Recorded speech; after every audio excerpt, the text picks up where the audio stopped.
வணக்கம், என் பேர் சதாலட்சுமி. நான் திருவான்மியூர்லேருந்து வரேன். நான் சில்வர் ஸ்பூன் சேனலுக்கு ஒரு டிஷ் பண்ணி காமிக்க போகிறேன். அது வந்து அட்டுக்குள் புட்டு, புட்டுக்குள் லட்டு. இப்போ துருவி பனங்கிழங்கு போட்டுக்கிறேன். அடுத்தது கோகனட் துருவினது.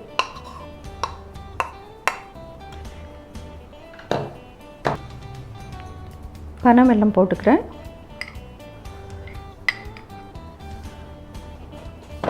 ஏலக்காய் பொடி கொஞ்சம். இது ரொம்ப ஈஸியானதுங்க.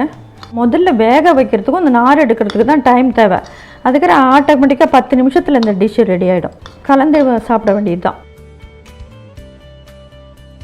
இந்த பனங்கிழங்கு புட்டுக்கு சர்க்கரை போடக்கூடாது. சர்க்கரையை விட பனம் வெல்லம் போட்டால் தான் டேஸ்ட்டு ரொம்ப நல்லாயிருக்கும். பார்க்குறதுக்கும் அழகாக இருக்கும். அது நல்லதும் கூட. பனை வெல்லம் சேர்த்துக்கிறது ரொம்ப நல்லது. சர்க்கரை தேவையில்லை. இப்போ புட்டு ரெடி ஆயிடுச்சு. இதை நான் வேறு பவுலுக்கு மாற்றிக்கிறேன்.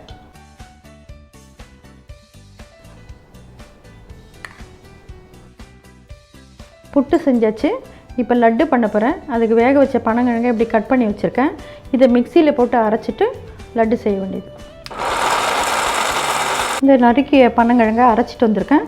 இந்த மாதிரி பூ மாதிரி இருக்கணும், சொரப்பாக இருக்கணும், அவ்வளோதான். ரொம்ப கட்டியாக இருந்தால் லட்டுக்கு நல்லா இருக்காது.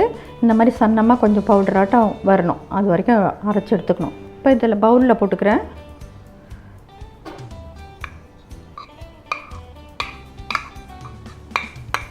சுகர் பொடி போடுறேன்.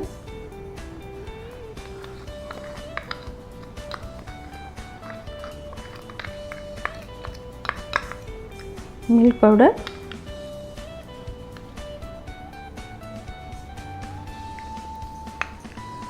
கோகனட் பவுடர்,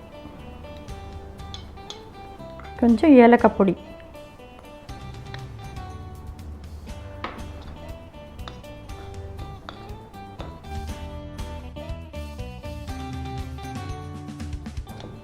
நல்லா கட்டிலாம் இல்லாமல் நல்லா இப்படி கலந்துடணும்.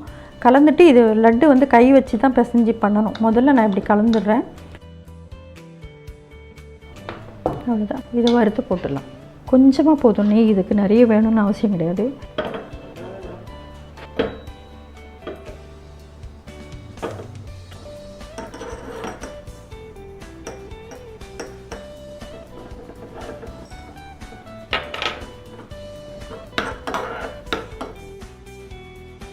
இந்த அளவுக்கு வறுந்தால் போதும். ரொம்ப வறுக்கணும்னு கிடையாது.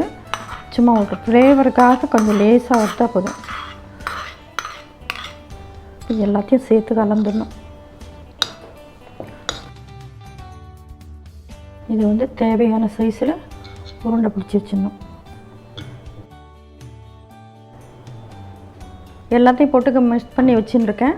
இதை உருட்டி அவங்கவுங்களுக்கு எந்த சைஸ் வேணுமோ அந்த சைஸ் பண்ணிக்கோங்க.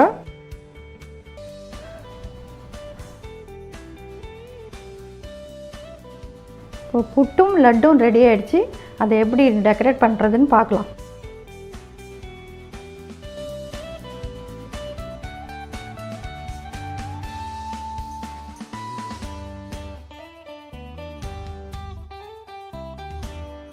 அட்டுக்குள் புட்டு, புட்டுக்குள் லட்டு ரெடி ஆகிடுச்சு. இது எப்படி செஞ்சதுன்னு பார்த்துருப்பீங்க. நீங்களும் செஞ்சு பாருங்கள். செஞ்சு என்ஜாய் பண்ணுங்கள். அட்டுக்குள் புட்டு, புட்டுக்குள் லட்டு. அதுக்கு தேவையான பொருள் இப்போ நான் புட்டுக்கு சொல்கிறேன். முதல்ல வேக வச்சு துருவிய பனங்கிழங்கு 1 கப்பு, தேங்காய் துருவல் 1/4 கப்பு, பனை வெல்லம் 1/4 கப்பு, ஏலக்காய் பொடி சிறிது. லட்டுக்கு தேவையான பொருட்கள்: ஒரு 3 பனங்கிழங்கை வேக வச்சு பொடியை கட் பண்ணி வச்சுருக்கேன். சர்க்கரை பொடி பண்ணியது 2 ஸ்பூன், ஒரு 2 spoon milk powder, 1 teaspoon coconut powder, 4 முந்திரி பருப்பு பொடியை நறுக்கி வச்சுருக்கேன், ஒரு சிட்டிகை ஏலக்காய் பொடி, 1 ஸ்பூன் நெய்.